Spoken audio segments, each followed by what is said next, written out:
Números, capítulo 9. A celebração da Páscoa no deserto do Sinai.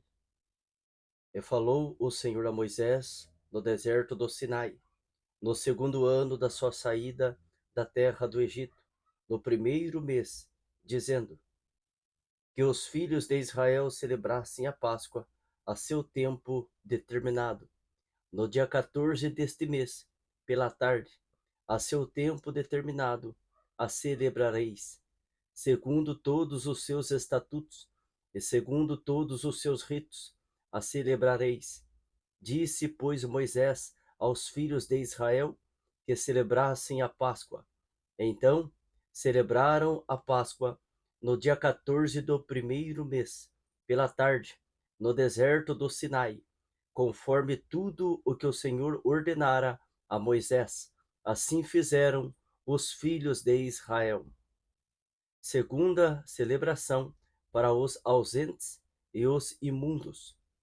E houve alguns que estavam imundos pelo corpo de um homem morto, e no mesmo dia não podiam celebrar a Páscoa, pelo que se chegaram perante Moisés e perante Arão aquele mesmo dia.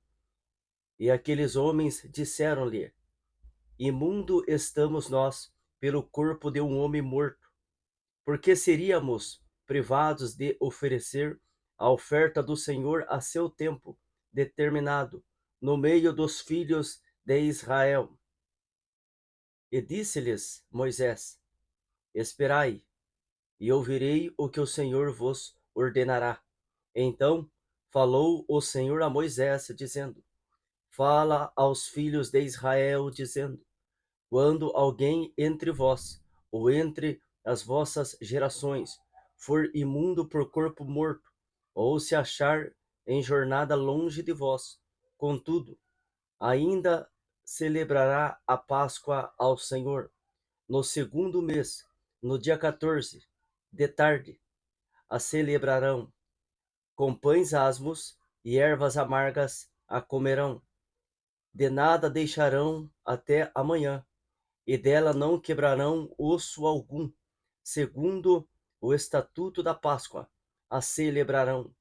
Porém, quando um homem for limpo e não estiver de caminho, e deixar de celebrar a Páscoa, tal alma do seu povo será extirpada, porquanto não ofereceu a oferta do Senhor a seu tempo determinado. Tal homem levará o seu pecado. E quando um estrangeiro peregrinar entre vós, e também celebrar a Páscoa ao Senhor, segundo o estatuto da Páscoa e segundo o seu rito, assim a celebrará. Um mesmo estatuto haverá para vós, assim para o estrangeiro como para o natural da terra.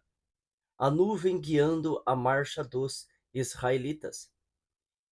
E no dia de levantar o tabernáculo, a nuvem cobriu o tabernáculo sobre a tenda do testemunho, e à tarde estava sobre o tabernáculo como uma aparência de fogo até a manhã. Assim era de contínuo. A nuvem o cobria, e de noite havia aparência de fogo. Mas, sempre que a nuvem se alçava sobre a tenda, os filhos de Israel, após ela, partiam. E no lugar onde a nuvem parava, ali os filhos de Israel assentavam o seu arraial. Segundo o dito do Senhor, os filhos de Israel partiam, e segundo o dito do Senhor, assentavam o arraial. Todos os dias em que a nuvem parava sobre o tabernáculo, assentavam o arraial. E quando a nuvem se detinha muitos dias sobre o tabernáculo, então os filhos de Israel tinham cuidado da guarda do Senhor e não partiam. E era que, quando a nuvem poucos dias estava sobre o tabernáculo, segundo o dito do Senhor, se alojavam, e segundo o dito do Senhor, partiam.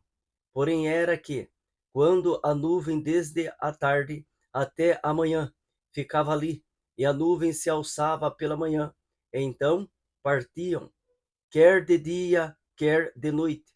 Alçando-se a nuvem, partiam.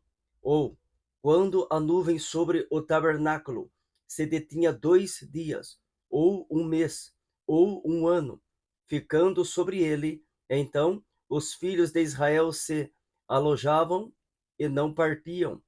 E alçando-se ela, partiam, segundo o dito do Senhor. Se alojavam, e segundo o dito do Senhor, partiam.